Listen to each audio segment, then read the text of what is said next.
Basic सी चीज है, ले रहा हूँ। ठीक है। देखो बेटा, केमिकल रिएक्शन चैप्टर में सबसे पहले अपने को चेंज जो है ना, चेंज, और कौन सा वाला चेंज, केमिकल चेंज आइडेंटिफाई करते आना चाहिए।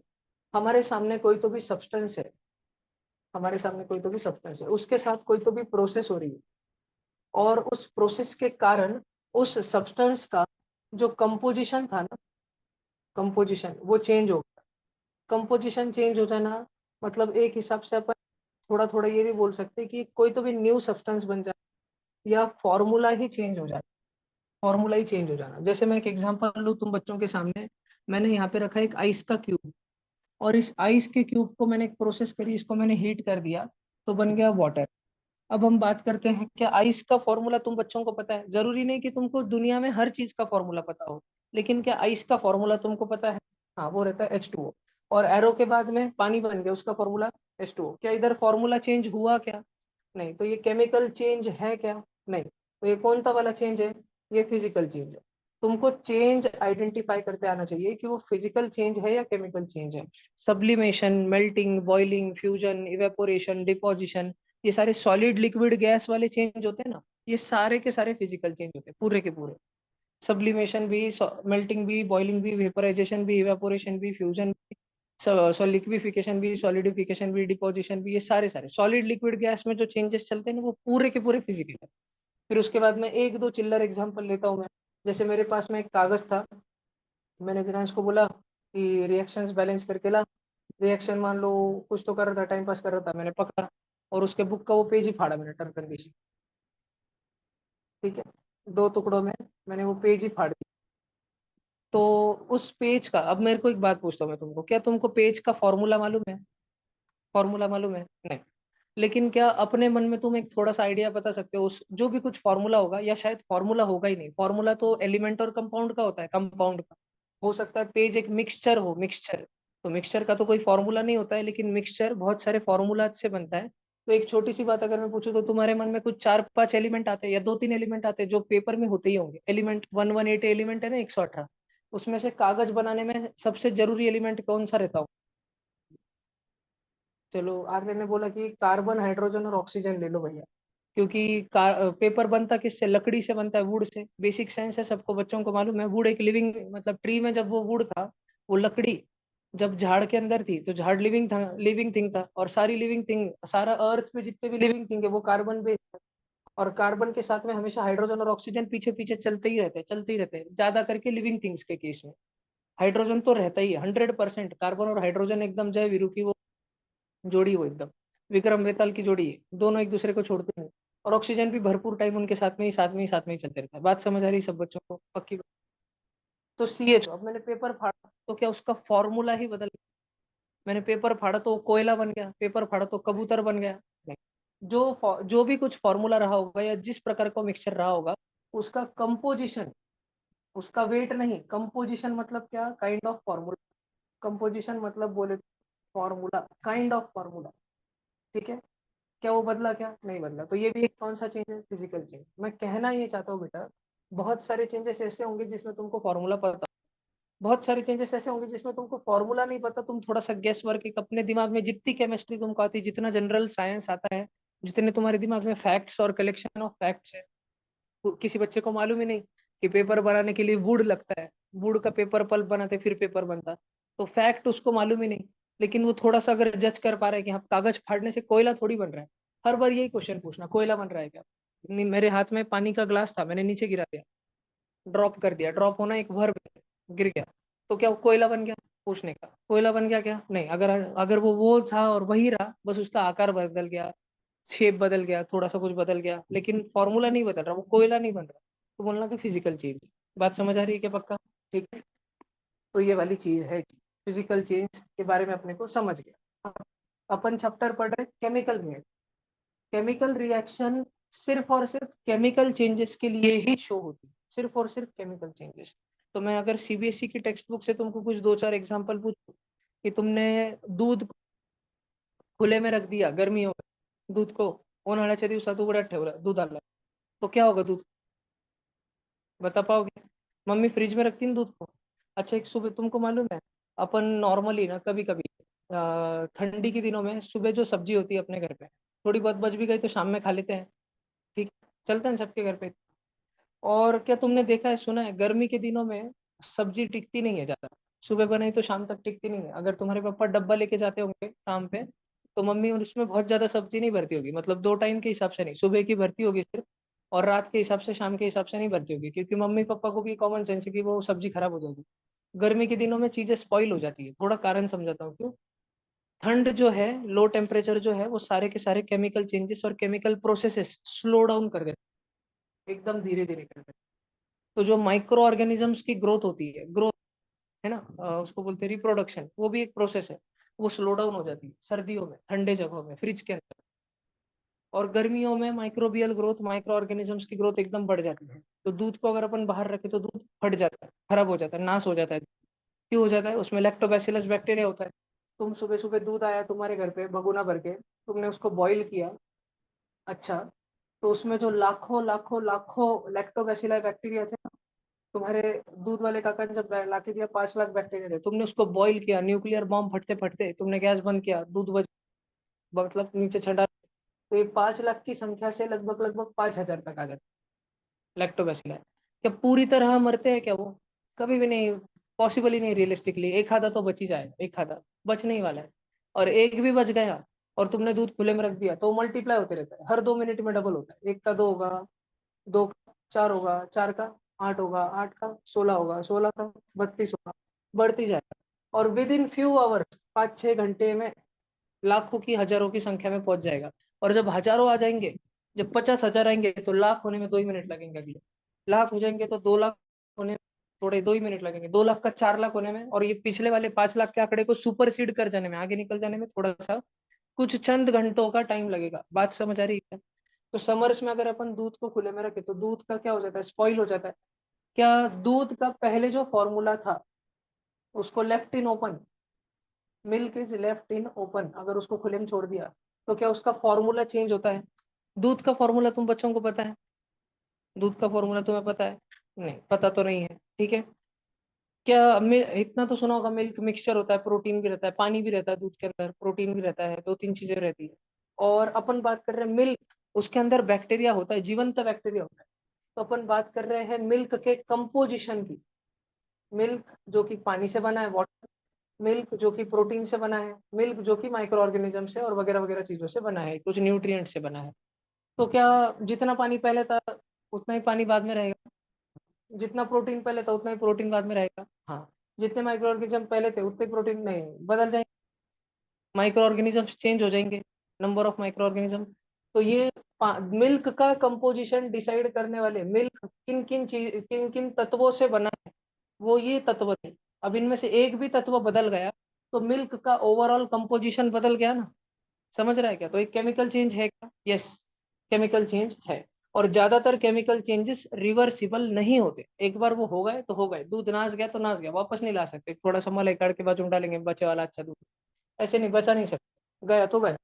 ठीक है, ज्यादातर केमिकल चेंजेस ऐसे ही होते हैं। बात समझ आ रही है क्या?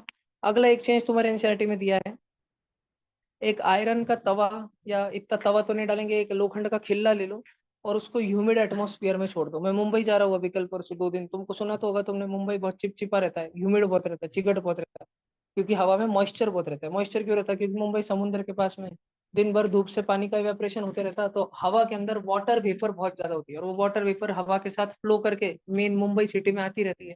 तो मुंबई की हवा में नमी बहुत ज्यादा है, ह्यूमिडिटी बहुत ज्यादा है। तो ह्यूमिड एटमॉस्फेयर में अगर मैं एक अच्छा नमन मुक्ता की दुकान से एक आयरन नेल खरीद के अगर ह्यूमिड एटमॉस्फेयर में छोड़ दो कुछ दिनों के लिए, तो क्या होगा? रस्टिंग हो जाएगी, क्योंकि रस्ट होने के लिए, आयरन रस्ट होने के लिए ऑक्सीजन तो चाहिए ही, और थोड़ा सा पानी भी तो चाहिए, और रस्ट होने के बाद वो बन जाएगा। रस्ट का फॉर्मूला सिर्फ Fe2O3 थोड़ी रहता है, सम अमाउंट ऑफ H2O भी रहता है ना उसमें, 1H2O 2 H2O 3 H2O, वेरिएबल रहता है। कुछ रस्ट में ज्यादा रहता है, कुछ रस्ट में कम रहता है, लेकिन रहता जरूर है, पक्का रहता जरूर है। तो इसलिए XH2 लिखते हैं, क्योंकि वो फिक्स नहीं है, कम भी रह सकता है, ज्यादा भी रह सकता है। तो ये ह्यूमिड एटमोसफेयर में केमिकल चेंज है क्या? ये तो डेफिनेट केमिकल चेंज है, अपने को तो इसकी रिएक्शन भी मालूम है और ध्यान भी रखनी है। ग्रेप्स गेट फर्मेंटेड, अंगूर से दारू बनाती, वापस दारू से अंगूर बना सकते क्या? नहीं, ये केमिकल चेंज ही हो गया। फिर फूड इज कुक्ड, खाना पका दिया, सब्जी बना दी, अगर टमाटर से टमाटर की चटनी बना दी, ठीक है, तो उसको हीटिंग की होगी, उसका कंपोजिशन बदला है। हाँ, कुक किया मतलब उसका कंपोजिशन बदला है, तो वो उसमें अल्डिहाइड था, उसमें फिनॉल था, उसमें ईस्टर था, ऐसे कार्बन के अलग अलग कंपाउंड होते हैं। तो टमाटर के अंदर, जैसे तुम बच्चों के लिए बताता हूँ सिंपल, टमाटर के अंदर ऑक्जेलिक एसिड था, तो उसमें मिर्ची नहीं डाली, नमक नहीं डाला, हल्दी नहीं डाला, कुंकू नहीं डाला, गुलाल नहीं डाला, कुछ भी नहीं डाला। ठीक है, उसमें सिर्फ और सिर्फ टमाटर को अपन ने सेका, गरम तवे पे रख के टुकड़े चॉप चॉप करके बस सेका, गरम भी कर दिया, तो ऑक्जेलिक एसिड को हीट करने के बाद कुछ तो परिवर्तन होगा, दूसरा कुछ तो बनेगा ना। बात समझ आ रही है क्या? तो केमिस्ट्री बदल गई, टोमेटो की केमिस्ट्री बदल गई, केमिकल चेंज हो गया, जो कि रिवर्सिबल है। चटनी बन गई एक बार टमाटर की, सब्जी बन गई उसकी, तो वापस टमाटर नहीं बना सकते। उसके बाद में food gets digested in our body, एक बार खाने का पचन क्रिया चालू हो गई, प्रोटीन का पेप्टाइड बन गया, ठीक है, कार्बोहाइड्रेट्स का माल्टोज बन गया, तो माल्टोज से वापस कार्बोहाइड्रेट नहीं बना सकते ना, digestion starts in the mouth it से, कार्बोहाइड्रेट का माल्टोज भी बन गया, तो वापस माल्टोज से शक्कर नहीं बना सकते, रोटी का कवा वापस नहीं ला सकते। वो अभी ऐसे मत समझो कि भाई पेपर फाड़ दिया तो फटे वाले पेपर से ओरिजिनल जैसा सेम टू सेम पेपर तो नहीं बना सकते। मैं फिजिकल और केमिकल चेंज पे ज्यादा जोर दे रहा हूँ, मैं किसी प्रोसेस के रिवर्सिबिलिटी या इरिवर्सिबिलिटी पे जोर नहीं दे रहा हूँ। तुम बच्चों को ये नहीं देखना है, तुम वो छोटे बच्चों को देखना रहता है रिवर्सिबल है कि इरिवर्सिबल है, तुम बच्चों को देखना रहता है फिजिकल चेंज है कि केमिकल चेंज, इतना ही देखना रहता है तुम बच्चों को। ठीक है, तो कागज फाड़ने वाले एग्जाम्पल से ये वाले एग्जाम्पल को रिलेट मत करना कि अपन ने रोटी का एक टुकड़ा लिया, चपाती का एक टुकड़ा लिया, माउथ में डाला, अपने दांतों ने उसको चबा दिया, अब चबाए हुए अपन ने थूका उसको बाहर, उससे वापस रोटी का टुकड़ा बना पाएंगे। तो ये मत सोचते बैठना, रिवर्सिबिलिटी की बात नहीं चल रही है। बात चल रही है कि जब रोटी का टुकड़ा तुमने हाथों में ही पकड़ा था, तुम अपने माउथ में ले रहे थे उसको, तब वो रोटी का टुकड़ा था, वो कुछ तो भी कार्बोहाइड्रेट थे, सर्टन स्टार्च थे उसके अंदर, वो जैसे ही माउथ में गया सलाइवा में मिक्स हुआ, एक केमिकल रिएक्शन हुई, सलाइवा मतलब सिर्फ पानी नहीं रहता, वो एक केमिकल रिएक्शन हो गई वहां पे, और बहुत सारे तत्व तत्व उसके कंपोजिशन के मॉलिक्यूल्स बदल के माल्टोज बन गए हैं। ठीक है, केमिस्ट्री बदल गई है, आधी अधूरी केमिस्ट्री, थोड़ी फार केमिस्ट्री बदल गई है, जो वापस नहीं लाई जा सकती। तो फूड का डाइजेशन भी एक केमिकल प्रोसेस, एक केमिकल चेंज है। और भी रेस्पायर, हम सांस लेते हैं, और रेस्पिरेशन, ब्रीथ करना मतलब श्वास लेना श्वास छोड़ना, रेस्पायर करना मतलब जो हमने खाना खाया है और हमने जो श्वास ली है उसके मदद से एनर्जी बनाना। तो ये सारे के सारे केमिकल प्रोसेसेस है, और केमिकल प्रोसेसेस को अपन केमिकल रिएक्शन की मदद से लिख सकते हैं, ऐसा केमिस्ट्री बोलती है। अपन कोशिश करते रहते हैं हमेशा कि केमिकल प्रोसेसेस को अपन केमिकल रिएक्शन में लिख सकें। दुनिया का कोई भी केमिकल चेंज हो, उसको एक केमिकल रिएक्शन या अनेक केमिकल रिएक्शन में अपन अवश्य लिख सकते हैं। तुमको एक छोटा सा उदाहरण बताता हूँ, ये उदाहरण सच्चा नहीं है लेकिन तुमको मैं बताता हूँ। एक मैंने कागज लिया, पेपर, और इस पेपर को बर्न करना चालू कर दिया, आग लगा दी। अब पेपर का फॉर्मूला मुझे भी नहीं पता, लेकिन मान ये होगा, कार्बन हाइड्रोजन ऑक्सीजन तो है, साथ में और दो एलिमेंट कौन से डाले, सल्फर और नाइट्रोजन। कई बार ऑर्गेनिक कंपाउंड में, कार्बन के कंपाउंड में ये सल्फर और नाइट्रोजन भी आ जाते हैं। अब जलाना चालू किया, तो इसमें क्या क्या बना, और सॉरी सॉरी सॉरी, इसमें ये पेपर बोले तो सिर्फ यही नहीं था, पेपर बोले तो मिक्सचर था इसका, फिर C6H2N3 का, मान लो ऐसा था। पेपर एक मिक्सचर है मान लो, ये वाला मान लो इंक का फॉर्मूला है, तुम्हारे नोटबुक पे नहीं वो ऊपर गुलाबी गुलाबी मार्जिन रहती है और ब्लैक ब्लैक लाइंस रहती है, तो मान लो ये इंक का फॉर्मूला है, और ये वाला वो नीचे जो पेपर पल्प है, ड्राई पेपर, उसका फॉर्मूला है, शीट का फॉर्मूला है। तो एक पेपर मिक्स है। तो इसमें से अपने को क्या सीखने मिलता है, एक पेपर को जलाने से अपने पास दो दो केमिकल रिएक्शंस आती है, दो दो केमिकल रिएक्शंस। ठीक है, हो सकता है पेपर को जलाने से NO2 SO2 गैसेस भी रिलीज होती होंगी CO2 के साथ, और हो सकता है कि सिर्फ CO2 और हल्का सा वाटर वेपर भी रिलीज हो रहा होगा। बात समझ आ रही है क्या तुम बच्चों को? ये सारी सेट ऑफ रिएक्शंस होती, ये मैंने एग्जांपल बोला है, सच्ची वाला नहीं बता रहा। पर मैं तुमको क्या बताना चाह रहा हूँ, मैं बोल रहा हूँ कि संसार में अगर कोई भी केमिकल चेंज हो रहा है, संसार में अगर कोई भी केमिकल प्रोसेस हो रहा है, तो उसको रस्ट लगने के प्रोसेस को एक रिएक्शन ही काफी है, पेपर जलने के प्रोसेस को शायद 2 या 50 रिएक्शन काफी है। मैं बोल रहा हूँ कि दुनिया में होने वाला कोई भी केमिकल चेंज अपन केमिकल रिएक्शन के मदद से बता सकते हैं, लिख सकते हैं। कोई कोई केमिकल चेंज एक ही केमिकल रिएक्शन से लिख सकते हैं, और कोई कोई केमिकल चेंज जैसे कि कागज का जलना केमिकल चेंज कोई कोई केमिकल चेंज जैसे कि कागज का जलना, उसको लिखने के लिए शायद 2 या 50 रिएक्शन लगेंगे, लेकिन जो भी होगा अपन सब कुछ रिएक्शन में लिख सकेंगे, केमिस्ट्री लिख सकेंगे अपन पूरी की पूरी। बात समझ आ रही है? अपन इवन कैरी का अंबा बनता है ना, कैरी का अंबा, हिरवी हिरवी रॉ मैंगो का जब अंबा बन जाता है, उसकी भी पूरी एक केमिस्ट्री, उसमें 250-500 रिएक्शन रहते हैं अंदर। इतने सारे रिएक्शन चलते रहते हैं, अपने को सब मालूम है। आज अंबे के ऊपर पूरा एक पीएचडी का थेसिस होने वाला है, बहुत सारे साइंटिस्टों ने मिलकर सिर्फ रॉ मैंगो से राइप मैंगो कैसे बनता है इसके इस प्रोसेस के ऊपर पूरा थेसिस निकाला है। 500 रिएक्शन उन्होंने आइडेंटिफाई किए, एकदम बड़े बड़े मोटे मोटे फॉर्मूला। लेकिन पूरी की पूरी 500, 1000, 2000 जितनी रिएक्शन है सब ढूंढ के निकली उन्होंने। ठीक है। कैरी से अंबा बनना, ये एक केमिकल रिएक्शन है कि केमिकल चेंज है? ये केमिकल चेंज है। और इसको अपन with the help of many multiple reactions लिख सकते हैं। सम केमिकल चेंज एक ही रिएक्शन में लिखे जा सकते हैं, जैसे कि रस्टिंग ऑफ आयरन, एक ही इसमें खत्म हो जाए, कोई दूसरी रिएक्शन नहीं लगती। और कुछ कुछ केमिकल चेंज जैसे कागज का जलना, जैसे कैरी का अंबा बनना, जैसे दूध का फटना, जैसे डाइजेशन हो जाना फूड का, इनको मल्टीपल केमिकल रिएक्शंस लगती है। केमिकल रिएक्शन चैप्टर पढ़ने से जिंदगी की केमिकल चेंज की हमारी समझ सुधर जाती है, इसलिए चैप्टर पढ़ाया जाता है। जीवन में हमारे आजू बाजू में जो भी परिवर्तन होता है, ठीक है, उसको हम एक अलग दृष्टिकोण से देख पाते हैं इस चैप्टर को पढ़ने के बाद, इसलिए ये चैप्टर पढ़ाया जाता है, सीबीएसई ने ऐसे गाइडलाइन में बोला। ठीक है, अब थोड़ा चैप्टर में आगे बढ़ते हैं। अगर मेरे को ये चैप्टर वन शॉट में तुम्हारे लिए खत्म कराना रहा, तो मैं तुमको बताऊंगा कि मैग्नीशियम एक रिबन होता है, मैग्नीशियम रिबन। उसको सबसे पहले स्कूल के लैब में निकाल के सैंड पेपर से घसते हैं। सैंड पेपर से इसलिए घसते हैं क्योंकि वो इतने दिन से स्कूल में पड़ा होता है, इतने दिन से, कि उसके ऊपर ऑलरेडी एमजीओ की, मैग्नीशियम ऑक्साइड की थिन लेयर जम चुकी रहती है। ठीक है, जिससे वो जलती नहीं है। मतलब कि सस्ते भाषा में, तुम बच्चे जब बचपन में एक दिवाली को बहुत सारे पटाखे लाते थे तुम्हारे पापा के साथ जाके, फिर तुम्हारी मम्मी चिल्लाती थी, इतने पटाखे का चलान ले। फिर तुम्हारी मम्मी तुमको सब कुछ फोड़ने नहीं देती थी, थोड़ा सा बचा बचा के घर पे रख लेती थी। और फिर अगली दिवाली को जब तुम उड़े मारते थे, पटाखे आने से, तो मम्मी पुराने वाले पटाखे निकलती थी, पिछले साल की सुरसुरी। तो जब मम्मी पिछले साल की सुरसुरी निकलती थी, तो उसको दिए पे पकड़ते रहते, चालूच नहीं होती थी, एक सुरसुरी चालू होने में 3 मिनट लेती थी। याद आ रहा है क्या वो वाले दिन, जब पुरानी सुरसुरी निकलते थे? ताजी ताजी सुरसुरी रही तो फटकन जलती, लेकिन ऐसी सुरसुरी जिसके ऊपर उसके ऑक्साइड का लेयर जम चुका है, वो जल्दी जलेगी क्या?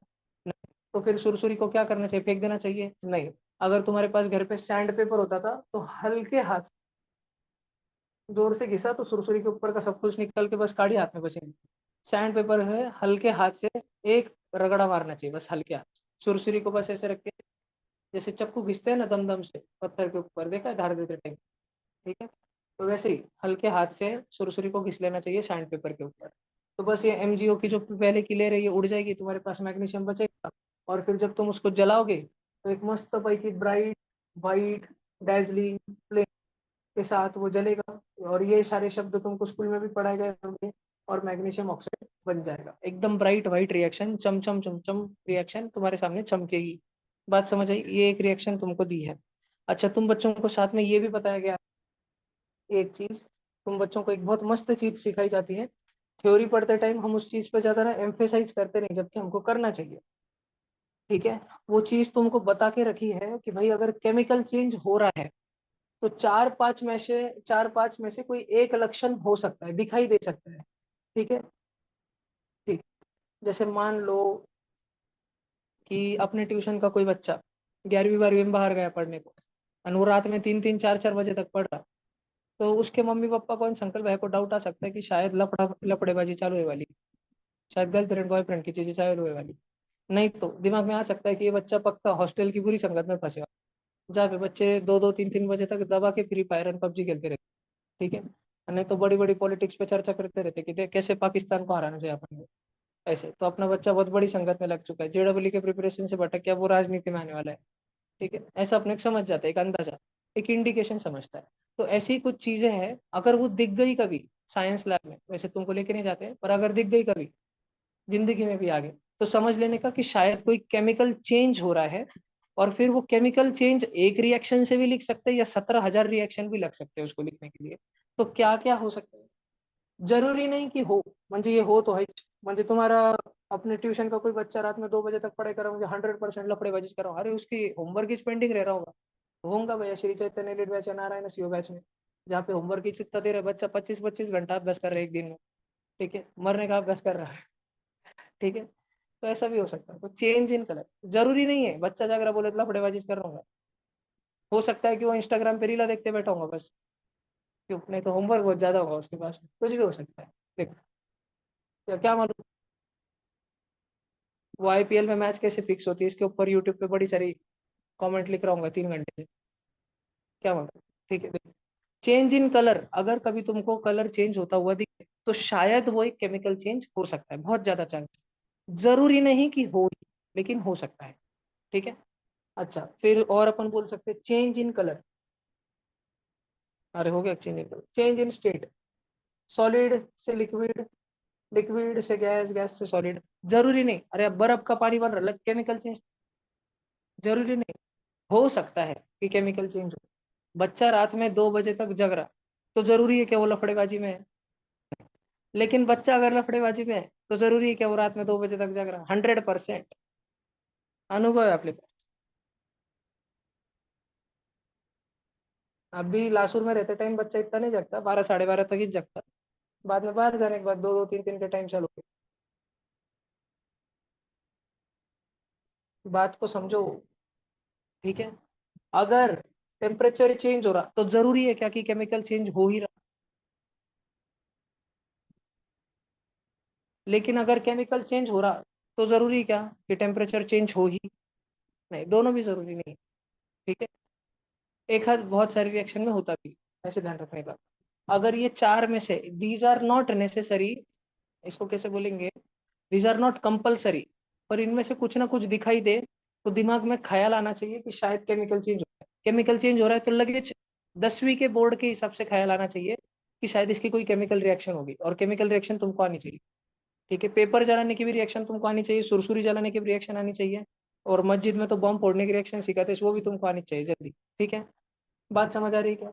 अगर ये 3 4 चीजों में से कुछ हो तुम्हारे आंखों के सामने, कभी केमिस्ट्री के लैब में कभी साइंस लैब में, तो ध्यान रखना शायद केमिकल चेंज हो सकता है, हो ये जरूरी नहीं है।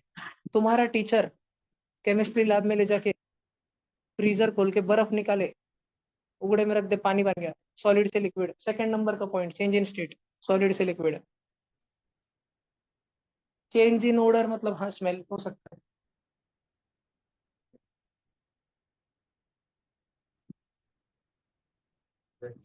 और कुछ ना ना।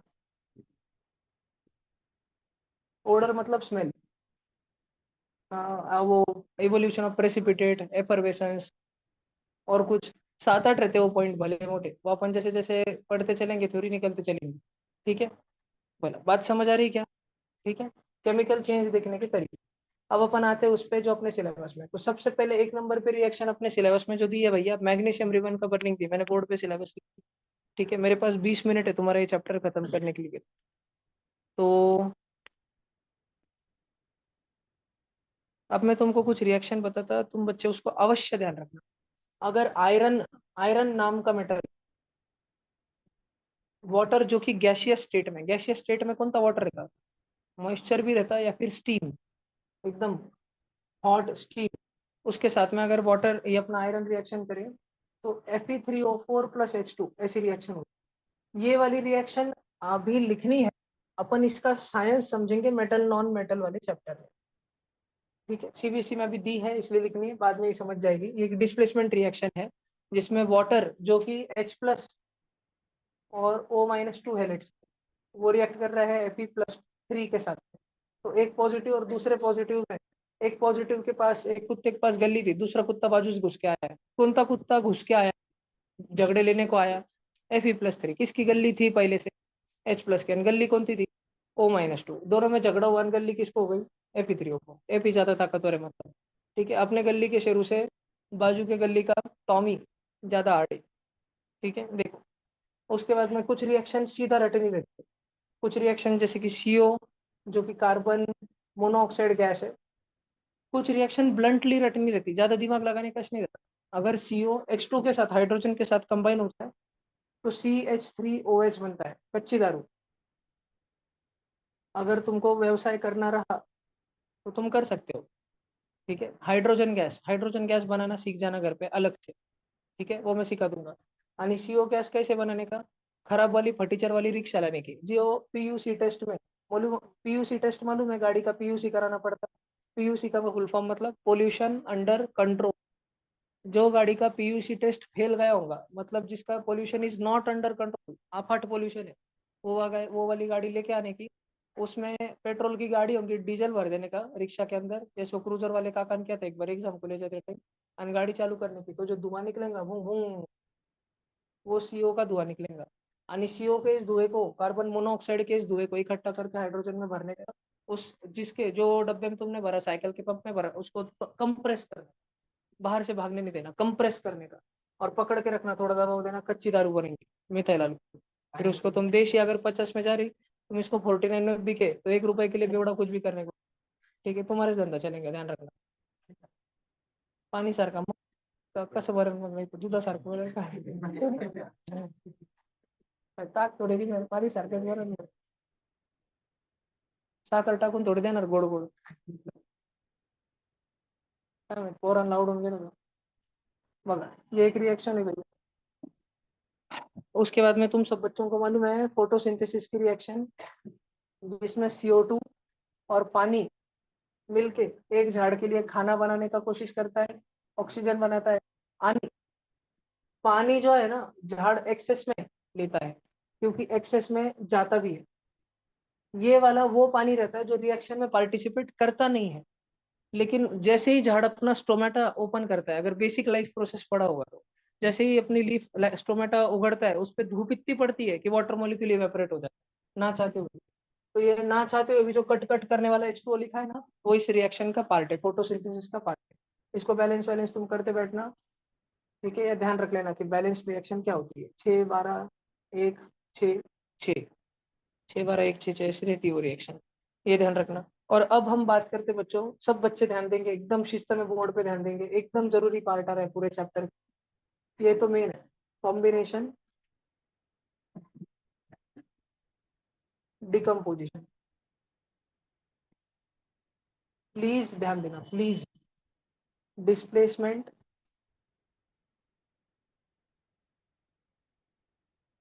Double displacement. कॉम्बिनेशन मतलब बहुत सारे, एक तो हो सकता है 2 जन या 3 जन या मल्टीपल जन, कितने उनको मिल के सिर्फ एक जन बनाएंगे फाइनली। ठीक है, तो इसमें रिएक्टेंट अनेक, रिएक्टेंट जो है मल्टीपल होते हैं, मल्टीपल रिएक्टेंट्स, लेकिन सिंगल प्रोडक्ट। और डिकम्पोजिशन, कॉम्बिनेशन रिएक्शन होती क्यों है, ये बात ध्यान रखना, कॉम्बिनेशन रिएक्शन होती क्यों है, क्योंकि जितने भी जन कंबाइन हो रहे होते हैं, एक तो उनको बड़जबरी कराया जाता है, उनके डोके में बंदूक रख के उनको बोलते हैं। तुमने वो इविल डेड राइज देखी थी ना मूवी, भूत वाली, और बिल्डिंग में वो पाया, याद आया क्या? अभी देखी थी ना, थोड़े दिन पहले सबने देखी थी ना। उसमें लास्ट वाला भूत याद है क्या? सारे अलग अलग शरीर मिलके एक भूत बनता। क्या बात कर रहे थे? नहीं बताया, छोटे बच्चों में बताया था। तो तू था लिख दिया था, तुम आए नहीं थे बाकी के जन, वो लिख दे तो सब भूत मिल जाते हैं कि इसमें, वो कॉम्बिनेशन रिएक्शन हो गई पूरी पूरी। तो अब ध्यान से देखो, अभी एक तो वो सारे के सारे जो रिएक्टेंट है, उनके सर पे बंदूक लगा के उनको बोला जा रहा है कि कलमा पढ़ो, सॉरी कंबाइन हो जाओ। ठीक है, तो सिंगल प्रोडक्ट बना रहे हैं सारे के सारे, एक तो बंदूक लगा। नहीं तो ज्यादातर केसेस में होता ये है कि अगर लेट से मैं बी और मैं इधर देखता हूँ ए और ये सी, और हम तीनों जन देखते हैं कि तीनों की एनर्जीज थोड़ी अनस्टेबल है, और अगर हम तीनों हाथ मिला ले, ठीक है, अगर हम तीनों तीनों कंबाइन हो जाए, तो फिर एक स्टेबल प्रोडक्ट बनेगा। और स्टेबल बनेगा तो स्टेबल चीजों में लो एनर्जी होती है, वो अपनी बहुत सारी एनर्जी छोड़ देते हैं, वो मोह माया से दूर रहते थे, दान दे देते थे। तो कॉम्बिनेशन रिएक्शन जो है ना, ध्यान से सुनो, कॉम्बिनेशन रिएक्शन एंडोथर्मिक भी होती है और एक्सोथर्मिक भी होती है, लेकिन ज्यादातर वो एक्सोथर्मिक होती है, ज्यादा, क्योंकि उसमें एनर्जी रिलीज हो जाती है, एनर्जी बाहर फेंक दी जाती है ज्यादातर में, हमेशा जरूरी नहीं, ज्यादातर में। रिएक्शन हो क्यों रही है, 17 17 जने मिलके एक ही क्यों बना रहे? क्योंकि जो एक बन रहा है वो बहुत स्टेबल है, उन सब अलग अलग से, अलग अलग रहने में वो मजा नहीं जो एक साथ रहने में, बात समझ आ रही है क्या? यानी डिकम्पोजिशन में एक अकेला एलिमेंट है, एक अकेला कंपाउंड है, एक अकेला फॉर्मूला है, उसको अपन करते हैं टॉर्चर। टॉर्चर करने के अलग अलग तरीके हैं। एक तो तुम समझो उसको दिन भर धूप में खड़ा कर दो, ठीक है, या तो तुम उसको बिजली के शॉक मार, या तो तुम उसको गरम गरम हीट कर दो, या फिर ट्रेन में जो हिजड़े रहते हैं वो हिजड़े तुम भेज दो आवाज करने वाले। तो ये अकेला जो कंपाउंड है कितना सहेगा? पहले तो घर में कम प्रॉब्लम है क्या जो टाले सहेंगे, तो टूट जाएगा। बात समझ आ रही है? कल अपन ने एक पढ़ी थी ना अकूस्टिक डिकम्पोजिशन रिएक्शन, जिसमें आवाज की वजह से टूट जाता है कंपाउंड, याद आ रहा है क्या तुमको? पक्का? ठीक है। कौन सी रिएक्शन थी वो? C2H2 कार्बन और हाइड्रोजन में टूट जाता है ना? ये किसके वजह से हुआ? धूप की, बिजली की, आग, हिजड़े साउंड, साउंड की वजह से हुआ, ध्यान रखने का। और धूप की वजह से होने वाली रिएक्शन को क्या बोलते हैं बच्चों? Thermal decomposition. सॉरी सॉरी, धूप म्हणजे गर्म, हीट के वजह से, आग के वजह से होने वाली रिएक्शन को अपन बोलते हैं थर्मल डिकम्पोजिशन। ठीक है। सनलाइट के वजह से होने वाले को अपन बोलते हैं फोटोलाइटिक डिकम्पोजिशन। बिजली के वजह से होने वाले डिकम्पोजिशन को बोलते हैं इलेक्ट्रोलाइटिक डिकम्पोजिशन। और आवाज के वजह से होने वाले को अपन बोलते हैं अकोस्टिक डिकम्पोजिशन। ध्यान रखने का, अकोस्टिक डिकम्पोजिशन के तुमको जिंदगी में दो ही एग्जाम्पल आएंगे। एक एग्जाम्पल तुमने कल लिखा है C2H2, एरो देखे, C+H2। और दूसरा रिएक्शन में तुमको बोल के रखता हूँ, जब मैं तुम्हारे बाद में पेपर्स लूंगा आगे भविष्य में तब आएगा। और तुमको कैसे समझेगा फिर? आप ही नहीं बता रहा तो डायरेक्ट तभी कैसे मालूम पड़ेगा? क्योंकि बाकी के तीन ऑप्शन कुछ अलग रिएक्शन रहेंगे, उनको एलिमिनेट करना और वो चौथा वाला उड़ा टिक मार। ठीक है, वैसे वाला ध्यान रखना। और अब तुम, अब अगर अपन फोटोलाइटिक की बात करें, चलो बात करी इसलिए, ठीक है। अब फोटोलाइटिक की अगर अपन बात करें तो एक एग्जाम्पल बताता, AgC। इसको अगर अपन ने सिर्फ सन में खड़ा करा, सिर्फ सूरज की धूप में, तो सिल्वर अलग हो जाता है और Cl2 गैस रिलीज हो जाती है, डायरेक्ट कंपाउंड टूट जाता। ये AgCl को एक आधे तंबाकू खाने वाले को दिया, उसको हाथ में रख के रगड़ने को बोला तो नहीं टूटेगा, हम धूप में रखा डायरेक्ट टूट जाता। ऐसी क्या बात हो गई भैया? देखो ध्यान से, HOCl नाम का कंपाउंड है, सन में रखा, ठीक है, सन में रखा इसको, HCl और O2 में टूट जाता है डायरेक्ट, अलग ही चीज। ये कौन सा एग्जांपल है? Photolytic decomposition. दो एग्जांपल अपन देखते हैं इलेक्ट्रोलाइटिक के, जहाँ पे बिजली का शॉक मारने से कंपाउंड टूट जाता है। एक तो तुम सब बच्चों को स्कूल में पढ़ाई होंगी 100%, H2O का इलेक्ट्रोलाइटिक डिकम्पोजिशन। और एक हमेशा ध्यान रखना, एल्यूमिना, Al2O3। तुम्हारे सबके घर पे एल्यूमिनियम के डब्बे हैं, एल्यूमिनियम के डब्बे, कभी उसका लावा बना के देखो और फिर उसमें बिजली पास कर, तुमको शुद्ध एल्यूमिनियम मिलेगा नहीं, ऑक्सीजन के बुड़बुड़े निकलते टाइम दिखेंगे। ठीक है, शायद ये एक्सपेरिमेंट करते टाइम तुम जिंदा रह जाओ, उसके बाद तुम्हारी मम्मी तुमको जीवंत नहीं छोड़ेगी। उसके बाद में अपन बात करते हैं थर्मल डिकम्पोजिशन का, जो हीट के वजह से होता है। कल भी एक पढ़ा था, CaCO3 हीट कर दो, CaO+CO2। एक पैटर्न बता देता हूँ तुमको, ये कैल्शियम है और ये कार्बोनेट, बोले तो ये मेटल है और ये कार्बोनेट है। मेटल के कार्बोनेट को हीट किया तो मेटल का ऑक्साइड मिलता है और CO2 गैस निकलती है। बात ध्यान में रहेगी हमेशा अच्छे से। सगळे सगळे, कुछ कुछ फूटतेच नहीं, कुछ कुछ इतने पक्के काट के रहते, कुछ कुछ लपड़ेबाज बच्चे इतने पक्के काट के रहते, उनको कितना भी आना पकड़ के लाने के बाद में तब भी वो बोलतेच नहीं, बोलते मेरी शीटीच नहीं। तू तो नहीं ऐसा जान, इधर देखो, तुम 11वीं 12वीं में जाने के बाद ये बातें बुरे बच्चों से सीखो। उससे अच्छा है कि तुम मजाक मजाक मजाक में ये सारे शब्द सीख जाओ जो तुमको पहले से मालूम ही। पर ये फॉर्मल डिस्कशन में आए ताकि तुम बिगड़ो नहीं, बिगड़ने के चांसेस बहुत कम हो जाते हैं फिर 11वीं 12वीं, अगर ये फॉर्मल डिस्कशन में आए साल भर तो।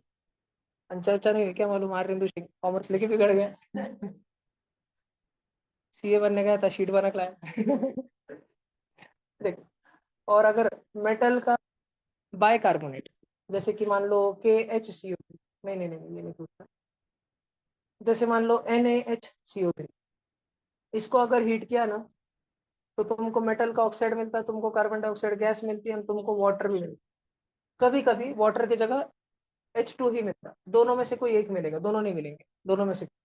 सोडियम बाइकार्बोनेट के केस में तुमको सोडियम का ऑक्साइड मिलेगा Na2O, तुमको CO2 मिलेगा, और तुमको सिर्फ हाइड्रोजन ऑक्साइड बोले तो वाटर मिलेगा।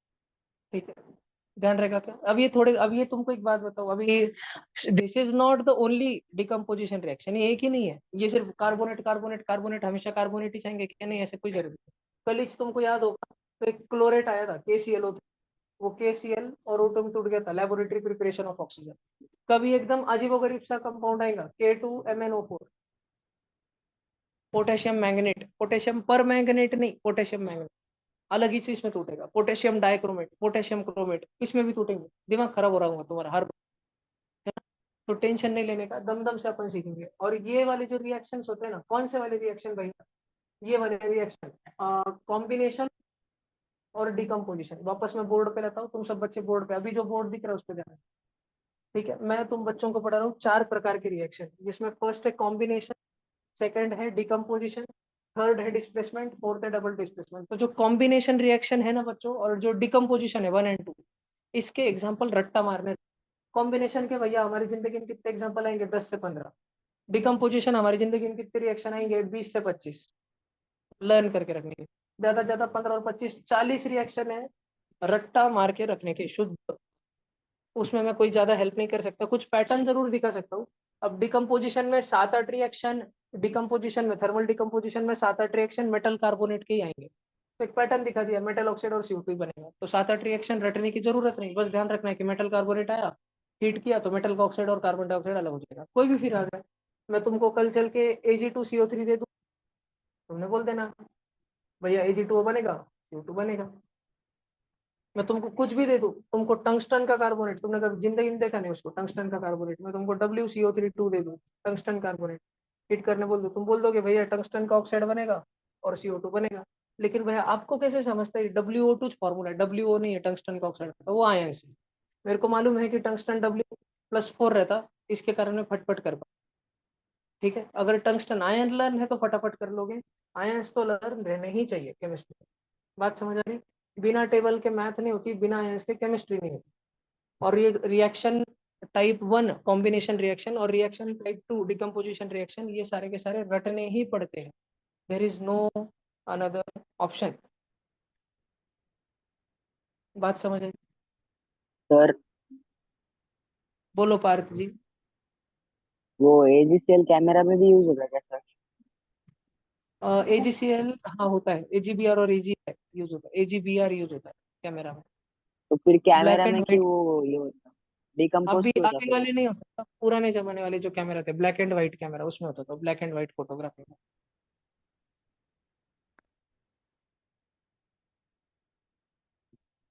क्या क्या? हाँ, अच्छा तुम बोल रहे हो कि जैसे 20 से 25 डिकम्पोजिशन लर्न मारने के, तो मैं उसकी लिस्ट दूंगा क्या? यस। लेकिन वो लिस्ट कैसे बनेगी मैं यही तो समझा रहा हूँ। मैं तुमको समझो आज 5 लिखा के दूंगा, फिर एक हफ्ते बाद और रोज का दो दो तीन तीन आज हम नकाएंगे, फिर महीने भर बाद अपन पेपर सॉल्व करेंगे, उसमें 2 मिलेंगे, मैं बोलूंगा पन्ना खोलो नोटबुक का वो वाला चैप्टर और लिख लो। क्योंकि मैं तुमको बोल रहा हूँ हर चैप्टर के बाद में 4-5 पेज खाली छोड़ देने के नोटबुक को, एक्स्ट्रा मिलेगा टेस्ट पेपर्स में, वो ऐड करना रहता है हर बार चैप्टर में। ठीक है, तो कुछ चैप्टर को 10 छोड़ने पड़ते हैं, जैसे current electricity magnetic effect of current आता है ना, तब मैं बोल देता हूँ 10 पेज छोड़ दो। कार्बन नाम का चैप्टर आता है तब तो बोल देता 15-20 पेज ही छोड़ दो direct। नहीं तो चैप्टर ही इसलिए मैं जानबूझ के लास्ट में पढ़ाता हूँ क्योंकि उसके बहुत क्वेश्चन आते हैं। ठीक है, बहुत सारे क्वेश्चन आते हैं। तो मैं हर चैप्टर के बाद, मेरे को मालूम है, अभी इतने साल का अनुभव है, मेरे को मालूम है किस चैप्टर को कितने पेज छोड़ना है बाद में, ताकि जब अपन test paper assignment worksheet notebooks reference book solve करेंगे, उसमें से निकाल निकाल के अपन कितनी चीजें ऐड करेंगे खुद के नोटबुक में। ये बात, कॉन्सेप्ट समझ आ रहे हैं तुमको? पक्की बात ना? बस अभी डिस्प्लेसमेंट की बात करते हैं। डिस्प्लेसमेंट बड़ा सिंपल है। एक था शेरू, शेरू की थी गली, बाहर से आया टॉमी, टॉमी था स्ट्रॉन्गर देन शेरू, टॉमी ने ले ली गली, शेरू रोने लग गया। ज्यादातर केसेस में, ज्यादातर मैक्सिमम पैटर्न बता देता हूँ, ज्यादातर, हमेशा नहीं लेकिन मैक्सिमम, टॉमी होगा मेटल, शेरू होगा हाइड्रोजन, और गल्ली होंगी कोई तो भी एनायन। मेटल आके एनायन ढाप लेगा, हाइड्रोजन इतना होता कि वो अपने प्राण छोड़ के डायरेक्ट ऊपर चले जाता भगवान के पास, स्वर्गवास हो जाता उसका। बात समझा क्या? गैस बन के उड़ जाता वो डायरेक्ट, उसकी आत्मा से निकल जाती, भुर उड़ जाता वो डायरेक्ट, मर जाता। बात समझ आया क्या? ठीक है, टी मतलब टॉमी। अरे टी मतलब हाँ टॉमी। एस मतलब शेरू। जी मतलब गली। ध्यान रखने का, शेरू की गली किसने ले ली? टॉमी ने। लेकिन टॉमी हर बार नहीं ले पाएगा, टॉमी तभी ले पाएगा जब वो शेरू से ताकतवर हो। ठीक है। अगर टॉमी की जगह उसका वो फॉरेन वाला कुत्ता आ गया टाइसन, तो गल्ली शेरू टाइसन को फाड़ गया। ध्यान रखना, लोकल कुत्तों में दम रहता, फॉरेन वाले कुत्ते ने स्थिति नहीं रहती। हमारे पास जर्मन शेपर्ड आया था हमारे गली के 4 कुत्तों ने मिलकर उसको घबरा के रखा है, भटकता नहीं हुआ बाहर गली। खौफ में वो कुत्ता भी जर्मन शेपर्ड। ध्यान रखना। बात समझ आ रही सब बच्चों को? ठीक है। और डबल डिस्प्लेसमेंट की बात करते हैं, सब बच्चे विशेष करके ध्यान देना, अच्छे से ध्यान देना, डबल डिस्प्लेसमेंट।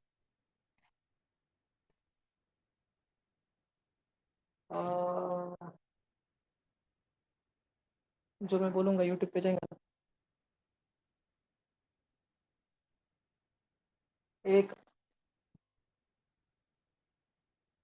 एक मोटा सा,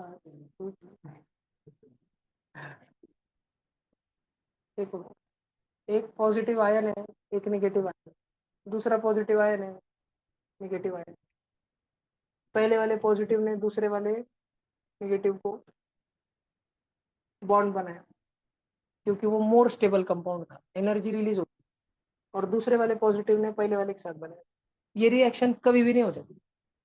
ये रिएक्शन तब होती है जब जो दोनों रिएक्टेंट है ना, रिएक्टेंट देखो, ए और बी ने बॉन्ड बनाया, केमिकल बॉन्ड आपस में, तो उसकी कुछ ना कुछ बॉन्ड एनर्जी होगी, bond energy of first compound, और ये bond energy of second compound. तो डबल डिस्प्लेसमेंट रिएक्शन तब होती है जब रिएक्टेंट्स की बॉन्ड एनर्जी, रिएक्टेंट्स की बॉन्ड एनर्जी कच्ची हो, एक मिनट, कच्ची हो प्रोडक्ट्स के बॉन्ड एनर्जी से। मतलब ए जो है वो बी के साथ जितना खुश है, उससे ज्यादा वो ए जो है डी के साथ खुश है, उनका ज्यादा बॉन्ड स्ट्रांग है।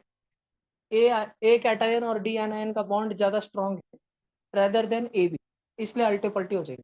ध्यान रखना।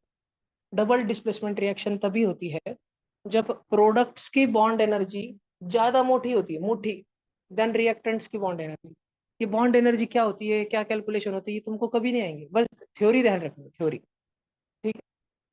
और डबल डिस्प्लेसमेंट के कुछ गिने चुने एग्जांपल्स है, जैसे कि तुम्हारे स्कूल में एक स्टैंडर्ड एग्जांपल चलता है, BaCl2 प्लस, बोलना, Na2SO4, तो बन जाता BaSO4 का व्हाइट पीपीटी, और NaCl नमक बाजू में निकल जाता। सुना है ऐसा एग्जांपल तुमने, सबने सुना है? फिर एक रहता KI potassium iodide plus PbCl2 lead chloride, वो बन जाता PbI2 येलो कलर का पीपीटी। कितने जनों ने देखी हो, रिएक्शन बहुत भारी लगती है। येलो वाला चार टाइम करा था ना अपन ने, पक्का 100% करा था चार टाइम, डायरेक्ट पिवड़ा पिवड़ा बना था टेस्ट ट्यूब में, गाढ़ा गाढ़ा, है ना, VVM के टाइम पे, ओम बाबा के टाइम पे तो आया था छठे में। स्कूल में करा था। Plus KCl। हाँ, पीपीटी मतलब जैसे कि गौरव, तू एक्सपेक्ट करता क्या कि एक व्यक्ति एक दिन चिकवा एक दुकान तंबाकू में चूना मिला रहा था और डायरेक्ट सोने का बिस्किट निकला? नहीं। तो ऐसा सरप्राइज जो होता है केमिकल रिएक्शन में, उसको बोलते हैं पीपीटी। और ये क्या होता है एग्जैक्ट? दूध के अंदर तेल मिलाया तो पत्थर निकलेगा, एक लिक्विड में दूसरा लिक्विड मिलाया सॉलिड बनेगा, और बनता, उसको बोलते पीपीटी वाली रिएक्शन। जब तेरे आंखों के सामने होंगी तेरे को बहुत बार लगेगा। ठीक है, पहले दूर से लगता कि कलर ही है, पास में आके देखते तब मालूम पड़ता, अरे भाई सॉलिड बना है पूरा, एकदम टूथपेस्ट बना है, एकदम गाढ़ा गाढ़ा टूथपेस्ट। पत्थर पत्थर लिक्विड और पत्थर पत्थर लिक्विड को, बात समझ आई? ठीक है, उसको बोलते हैं प्रेसिपिटेशन वाली रिएक्शन। पीपीटी मतलब प्रेसिपिटेट, जो सॉलिड बनता है ना उसको बोलते हैं प्रेसिपिटेट, तो उसको शॉर्ट में पीपीटी बोल देते हैं। तो ये छोटा करूँ तुमको लिखने का इतना सारा, और क्या सिखाया है इसमें चैप्टर में? अपनी एक ही छोटी सी चीज बची, 1 मिनट में खत्म कर देता हूँ चैप्टर।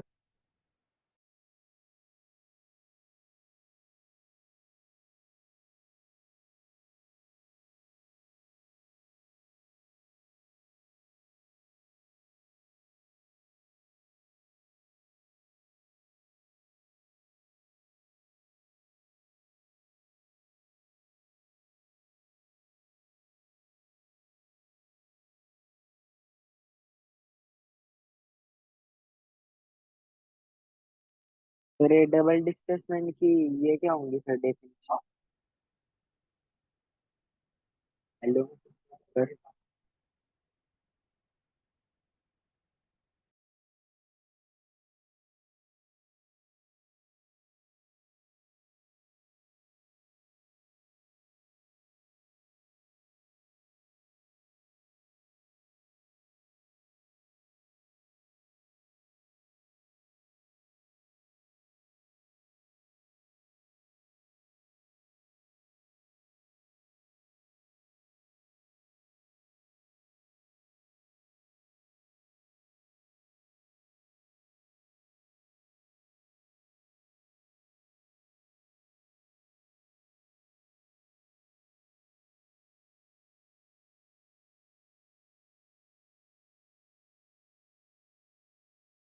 पाँच छः में से 8 तो लगेंगे इसमें। फिर तो मेंटल यानी फिर पूरा 3 घंटा मेंटल एबिलिटी बेस लगाना। 180 मिनट 100 क्वेश्चन, और मैथ के 20, 180 मिनट 120 क्वेश्चन। फिर बैठे ऐसे ही यहाँ पे। और वो कोटा में बहु इतनी परीक्षा देने को ऐसे थोड़े आएंगे। चलो सब बच्चों ने लिख लिया कि भैया?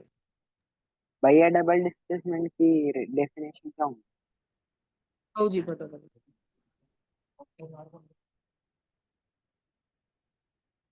डबल डिस्प्लेसमेंट की डेफिनेशन कुछ नहीं भाई, ऐसी डेफिनेशन तो नहीं कुछ।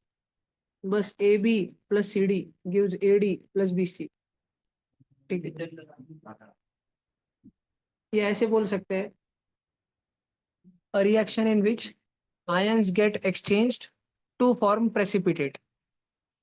In a reaction in which ions get exchanged, ions अल्टी पल्टी हो जाते हैं, पहले का पॉजिटिव दूसरे के नेगेटिव के साथ जाता है, दूसरा का पॉजिटिव पहले वाले के नेगेटिव के साथ जाता है, to form a precipitate. Such reaction is called double displacement. होता ही थी कि उसमें प्रेसिपिटेट फॉर्म। मेरे हिसाब से डबल डिस्प्लेसमेंट रिएक्शन में प्रेसिपिटेट बन भी सकता है या नहीं भी बन सकता है। लेकिन नारायणा सीओ का एक टीचर है, उसके साथ मैं आधा घंटा बात कर रहा था इस विषय पे। वो बोला कि double displacement reaction by definition वही रिएक्शन होती है जिसमें प्रेसिपिटेट बनता है, और जिसमें नहीं बनता, जैसे कि न्यूट्रलाइजेशन रिएक्शंस जो रहती, acid plus base salt plus water, वो न्यूट्रलाइजेशन रहती, वो डबल डिस्प्लेसमेंट में काउंट नहीं होती। तो तुमको नारायणा के छोड़ के बाकी कोणती भी एग्जाम तुमने दी, उसमें बोलने का न्यूट्रलाइजेशन रिएक्शन म्हणजे डबल डिस्प्लेसमेंट। लेकिन नारायणा के मास्टर ने पूछा कि डबल डिस्प्लेस सिर्फ प्रेसिपिटेट मतलब डबल डिस्प्लेसमेंट रहती है कि न्यूट्रलाइजेशन मतलब भी डबल डिस्प्लेसमेंट रहती है? तो तब तुमने बोला कि सर, नारायणा के सर को बोलना कि नारायणा सर, सिर्फ प्रेसिपिटेशन वाली रिएक्शन ही डबल डिस्प्लेसमेंट होती है, ऐसे बोलना होगा। क्या ये पहला वाला लिख लिया तुमको जो लिखना था? वैसे तो तुम भाषण सुनना फिर ही लिखो, घर पे लिख लोगे नोट्स अच्छे से। ठीक है, एक बार मैं बता देता हूँ, वीडियो में रिकॉर्ड पा जाए इसलिए। ये सेकंड वाला था, ये थर्ड वाला है, ये चौथा है, ये पांचवा है, और ये सिक्स्थ है। इसको मैं थोड़ा, इधर वाला जूम हो गया,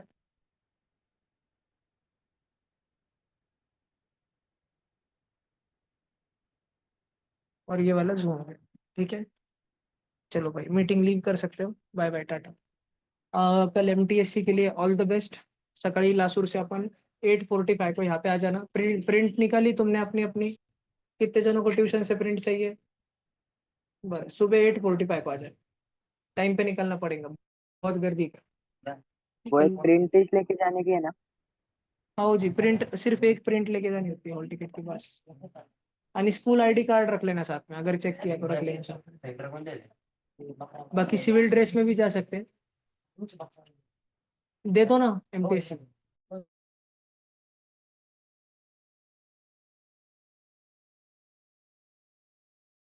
स्कूल यूनिफॉर्म कोई कंपलसरी नहीं रहता, तुम लोग सिविल में आ सकते हो। और कुछ?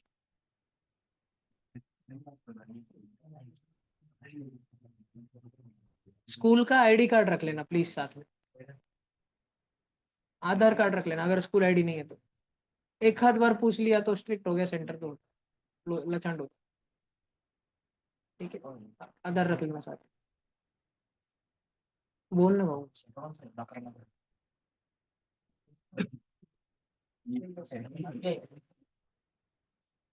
तेरा इकरा बकरा हाई स्कूल इकरा इकरा गर्ल्स हाई स्कूल। अरे तुम 4 जन है, मैं तुमको छोड़ने वाला है ना।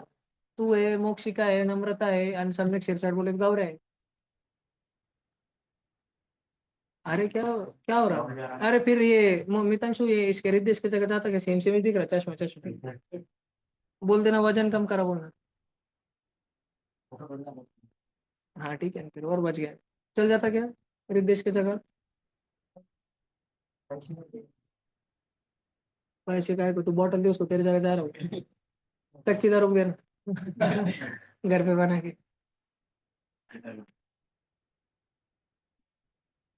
अरे पर एनसीईआरटी कैसी बुक है रे? पहले कच्ची दारू बनाना सिखा रहे, फिर फर्मेंटेशन ऑफ ग्रेप सिखा रहे। हो ना।